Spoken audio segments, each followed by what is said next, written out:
आपण त्या पिकवू शकतो. ते मुरमाड जमिनी जरी असल्या तरी बागायती जे फळझाडे आहे ते बसवू शकतो. तर आपल्याला त्याचा एक फायदा तंत्रज्ञानाच्या याच्यामुळे होतो. तर मला पुढचा एक मुद्दा सांगता येईल की जे आपलं पाणी द्यायचं आहे शेतीला, तर काही जणांनी सांगितलं की टायमिंगला लाईट जाते किंवा मोटर जळते, टीपी जळते.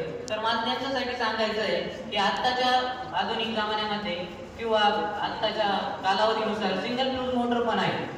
तर आपण ती वापरून दिवसभरात आपण आपलं शेतीचं जे पाणी ते भरू शकतो आणि ते पाणी भरून आपल्या पिकाचे जे शेतीमध्ये पीक आहे त्यांची आपण जोपासना करू शकतो. बरोबर आहे.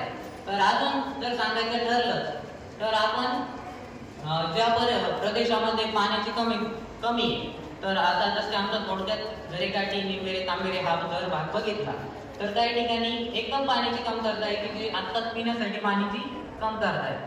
तर मला त्यांच्यासाठी असं सांगायचं आहे की ठिबक सिंचन जी पद्धती आहे किंवा तुषार सिंचन आहे त्याच्यातून आपल्याला खूप मोठा फायदा होतो.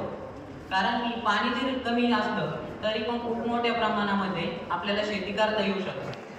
कारण की ठिबक सिंचन पद्धतीला आणि तुषार सिंचन पद्धतीला पाणी एकदम कमी पाहिजे आणि त्याच्यातून उत्पन्न खूप मोठ्या प्रमाणात होणार आहे.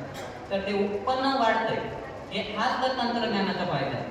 काही जणांनी सांगितलं की आता ट्रॅक्टरला डिझेल पाहिजे आहे, असं पाहिजे आहे, तसं आहे. परंतु काहींनी परत असंही सांगितलं की जर आपण पहिली पारंपरिक शेती केली असती तर हे झालं नसतं, ते झालं नसतं.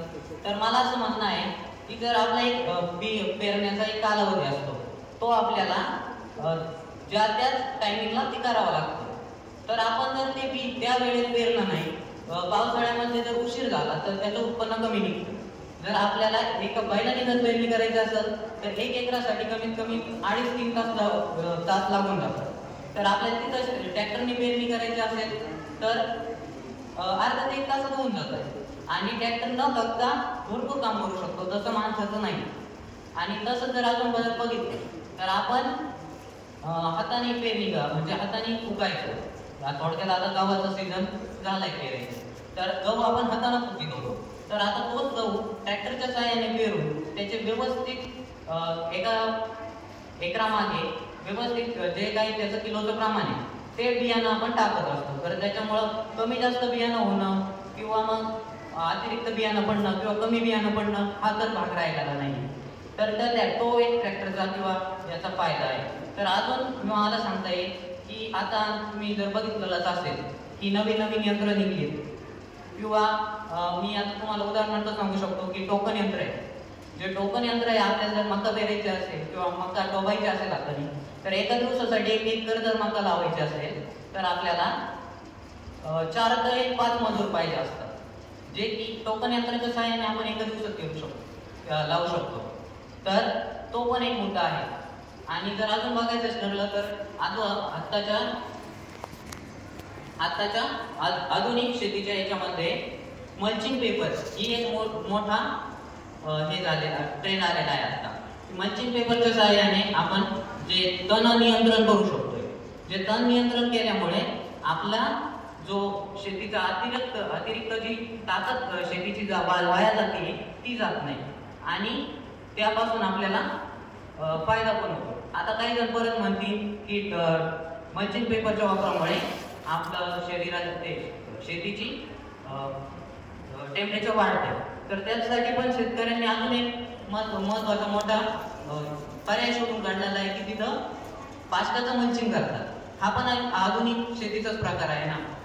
आणि त्याचबरोबर जे जैविक कीटकनाशक आहे किंवा आता ज्यांनी सांगितलं की रासायनिक खतांचा वापर केला जातोय किंवा मग जे आपले हे असतात रासायनिक खत आहे त्यांचा वापर केला जातोय. तर हा रासायनिक खतांचा वापर करण्याऐवजी जर आपण जैविक खतांचा वापर करतो. आता मी सांगतो, मी आता मागच्या उन्हाळ्यामध्ये आमच्या वावरामध्ये मे महिन्यात कोथिंबीर काढली. तर मी तिथे तुषार सिंचन किंवा मग जे आपण म्हणतो रेन पाईप त्याच्या सहाय्याने ती काढली. तर मला 20 गुंठ्यात 1 लाख रुपये भेटले. तर असं पण नाहीये की तंत्रज्ञानाचा खर्च खूप मोठा आहे. माझा जास्तीत जास्त जो खर्च आहे आधुनिक शेतीचा म्हणजे तो मी जे रेन पाईप घेतले त्याचा, तर तो खर्च माझा जास्तीत जास्त 15 ते 20 हजार आला. पण बाकीचे जास्त जे शिल्लक राहिली रक्कम 80,000 ती मला जास्तीत जास्त 1.5 महिन्यात भेटते ना. तुम्ही असं पण नाही म्हणू शकत की जो आपला खर्च आहे ते खूप आहे किंवा असं. तर त्याच्यामध्ये अजून एक सांगायचं ठरलं तर आत्ताच आमच्या गावामध्ये झरेकाठी माझं गाव आहे, तर तिथं एका शेतकऱ्याने 80 लाख रुपये एका डाळिंबाच्या बागेतून घेतले. तर हेच तंत्रज्ञान वापरलंय ना. त्यावर त्यांनी रासायनिक फवारणी केली मान्य आहे, परंतु आता आपल्या म्हणजे आपली लोकसंख्या पाहिली पृथ्वीवरची तर ती 800 कोटी आणि 800 कोटी लोकसंख्येला जे अन्नधान्य ते पण पुरवणं एवढं सोपं पण नाही. मान्य आहे की तुमचा रासायनिक याचा जो खर्च आहे तो पण वाढतोय आणि त्याचे दुष्परिणाम होतात. काहींनी सांगितलं की ट्रॅक्टरचा वापर केला नाही किंवा मग जिथं पाणीच नाही तिथं तुमच्या तंत्रज्ञानाचं काय होतं. तर तुम्ही हात पण धरून बसू शकत नाही ना, तुम्हाला काहीतरी करावंच लागणार. आसमानी संकट येतात. जर पाऊस पडला नाही तर पाणीच नाही आलं आणि जर पाणीच नाही आलं तर आता तुम्ही पिकावणार कसं, हा पण मुद्दा आहे.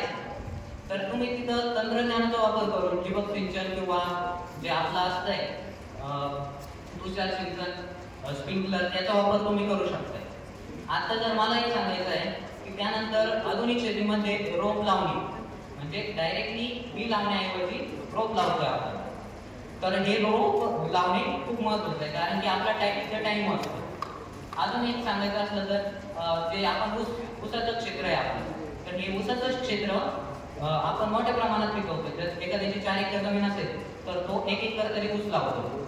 तर ऊसाची लागवड ही रोपाच्या सहाय्याने केली तर हे खूपच महत्त्वाचं आहे कारण की तिथं टाइम कमी होतो. धन्यवाद.